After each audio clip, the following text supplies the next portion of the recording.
பழனி கீரானூர் சர்ப்பதிவாளர் அலுவலகத்தில் சிறிது நேரம் பரபரப்பு ஏற்பட்டுள்ளது. உடுமலைப்பேட்டையைச் சேர்ந்த ராஜி தங்கவேல் என்பவர் பழனி மீடாப்பாடி கிராமத்தில் உள்ள அமராவதி ஸ்ரீ வெங்கடேசா பேப்பர் மில்ஸ் கம்பெனியில் உள்ள 44.5 ஏக்கர் நிலத்தை 5 கோடி ரூபாய் கொடுத்து கடந்த 2021ஆம் ஆண்டில் ஒப்பந்தம் செய்துள்ளார். ஆனால் இதுவரையும் கிரயம் செய்து தரவில்லை, பணமும் திருப்பி தரவில்லை எனவும், நிலத்தை வேறு ஒருவர் பேரில் பத்திரம் பதிவு செய்ய முயன்றுள்ளதாகவும், இதனால் ராஜி தங்கவேல் சர்ப்பதிவாளரிடம் கோர்ட் சூட் பதிவு செய்திருப்பதாகவும், அதனால் இந்த நிலத்திற்கு எந்தவிதமான பத்திரப்பதிவும் செய்யக்கூடாது என்றும் முறையிட்டுள்ளார். இதை சர்ப்பதிவாளர் ஏற்கவில்லை.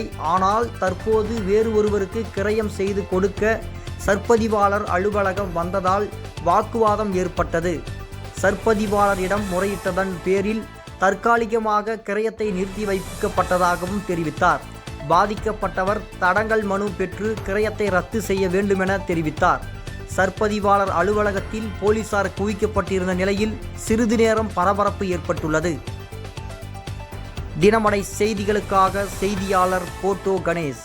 இதை முறையா நாங்க வேண்டுகோள் பண்றோம். இதை தாண்டி இன்னைக்கு ஒரு சபரி சார் இதை பதிவு பண்ணி கொடுத்தாருன்னா, நான் இங்கேயே பொது இடத்துல நான் தூக்கு மாட்டுறது தான் ஒரே வழி. ஏன்னா கடனுடனெல்லாம் வாங்கி நான் இதுக்கு அட்வான்ஸ் பண்ணியிருக்கேன். இதை தாண்டி வாங்குறவங்களும் சரி விற்கிறவங்களும் சரி 2 பேருமே என்னை ஏமாத்துறவங்க ஒரே குறிக்கோள்ல இது பண்றாங்க. இது நாங்கள் நான் இங்கேயே தூக்கு மாட்டிக்குவேன். இன்னைக்கு இதை பதிவு பண்ணா நாளைக்கு கோர்ட் ஹியரிங் பழனி கோர்ட்டில் இருக்கு. அதை தவிர்க்கிறதுக்காகவே பணத்தை வாங்கிட்டு அரசு அதிகாரிங்க போலீஸு எல்லாருமே இங்கே எனக்கு தெரியாமல் வேற ஒருத்தங்களுக்கு விற்கிறதுக்கு பாதுகாப்பாக இருக்காங்க, வழிதடம் பண்ணி தர்றாங்க.